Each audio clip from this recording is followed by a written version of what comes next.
Now, I'm assuming you signed up for this program because your goal is either to improve your conditioning or to help people you train improve theirs. Now, the biggest piece about making sure you're reaching your goals is that you have them in the first place. So in this lesson, we're going to talk about the importance of setting effective goals that are going to help you ultimately reach them.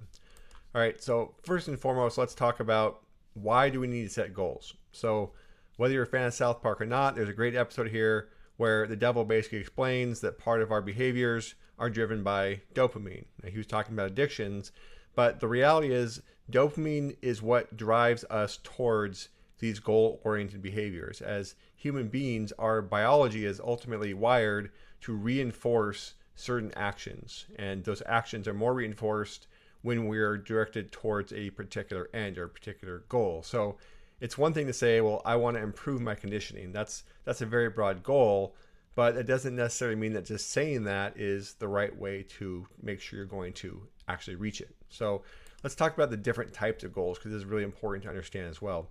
The first type of goal is what's called an outcome goal or performance goal. And this is basically what you're trying to achieve. It's why you want to do something. So it's, I want to decrease my resting heart rate by 5 beats per minute so that I can, last from the start of the competition to the end of the competition. Or I need to improve my run performance by 20% so that I know I can make the team. Or I want to increase my average HRV by 5 points because I know that's going to put me in a higher category of health that's going to make it less likely I get diseases and those sorts of things later on. So these are really important goals to set, and it's good to have these and think about these as part of Metamorphosis, and your assessment should help you set these types of goals. So you obviously have a reason why you signed up for this program. Again, either you want to improve your conditioning or your coach wants to learn how to improve other people's conditioning and that he thought this was a great starting point.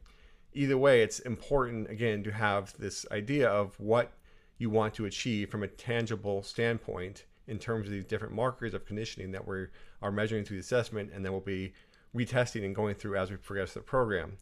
Now, the other category of goals, which are equally important, are what are called process goals. And process goals are exactly like what they sound. It's a process that I'm going to go through over and over again to reach my outcome goals. So when we talk about the fitness process, we're talking about things like measuring our HRV and recovery, having a daily nutritional plan where we check off all the boxes and meet our nutritional needs, getting in the number of workouts each week we need to get in, doing the recovery regeneration things that we need to do, like getting enough sleep each night.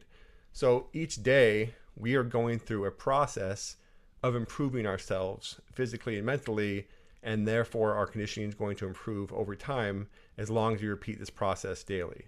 So you really need to have both categories. We want to have the outcome goals. We want to be very specific about what we're trying to achieve over 8 weeks.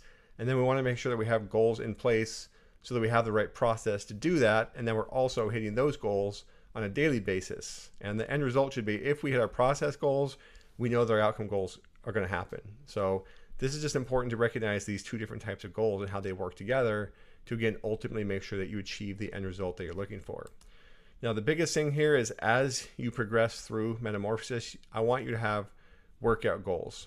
And these workout goals are built into the template for a reason. So it's going to allow you to use, again, your assessments and the things that are happening in your workout to be tracking progress towards those outcome-based goals. So if your goal was to achieve a certain number of reps in the push-ups or pull-ups or a certain plank time or whatever, part of your goals, then you can be tracking progress towards those as we do those exercises in each workout. So the bottom line here is set a workout goal before each session. And that workout goal should largely be based on what you did the last time. So again, maybe you got 10 reps and then this week I've upped the range to 12 reps. You want to make sure you can get 12 reps with good technique in.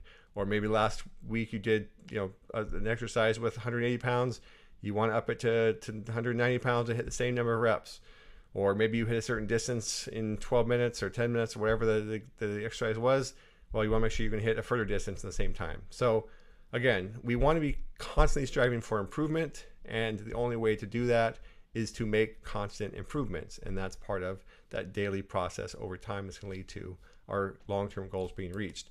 Now, the other thing is I like to have a weekly review. So I like to sit down either Sunday night or Monday, look back across the week and look at the trends. So This is where you can look at your numbers. If you're using Morpheus, you can see what your average HRV and resting heart rate are doing, what your average recovery score was.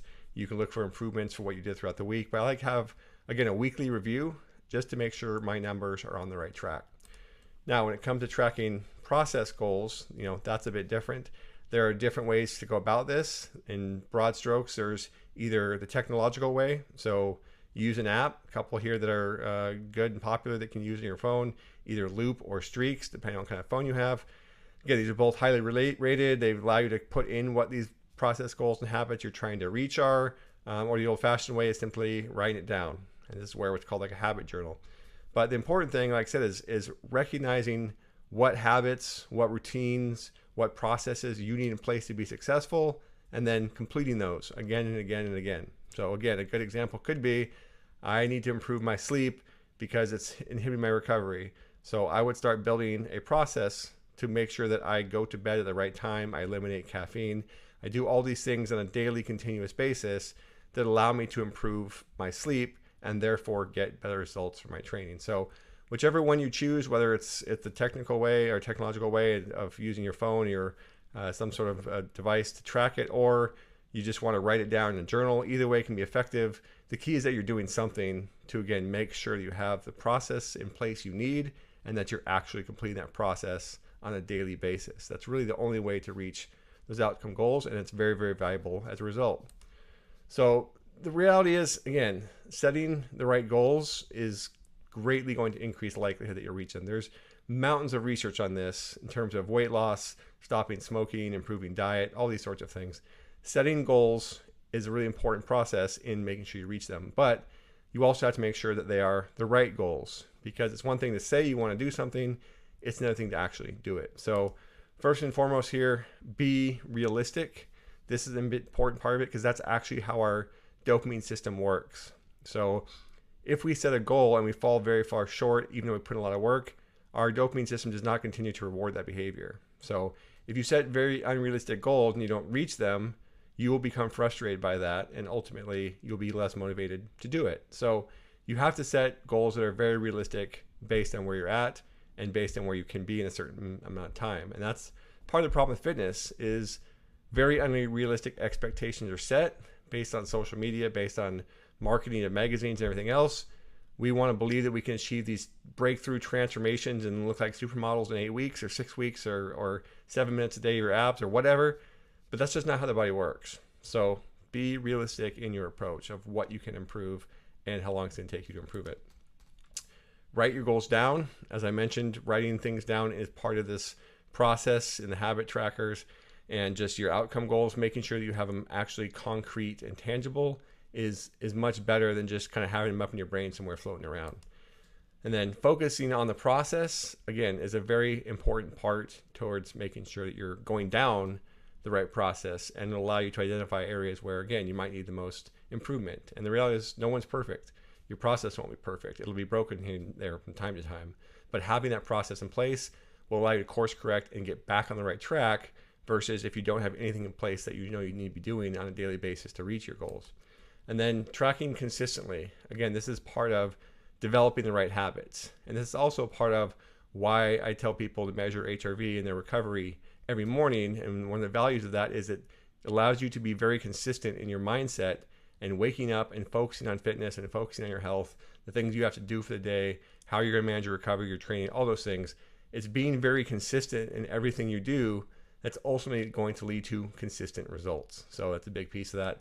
And then, as I mentioned, also the trends are ultimately going to tell a story of whether or not you're going towards your goals or you're not going towards your goals.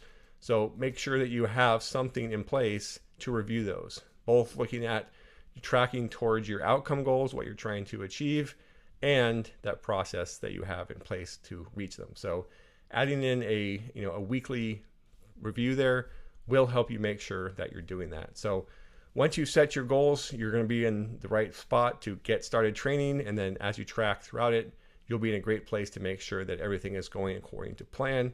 And of course, making adjustments if that's not the case. So that wraps up this section. Make sure you go through this process of setting the right goals to set yourself up for success. And then next up, we're going to be talking about how to personalize Metamorphosis as you progress through the program, which is a really, really important piece as well of making sure you reach your goals, because any program is only as good as your ability to progress through it and make improvements. So that's where personalization comes in, and that's what we're going to talk about next, making sure you personalize Metamorphosis to your own body.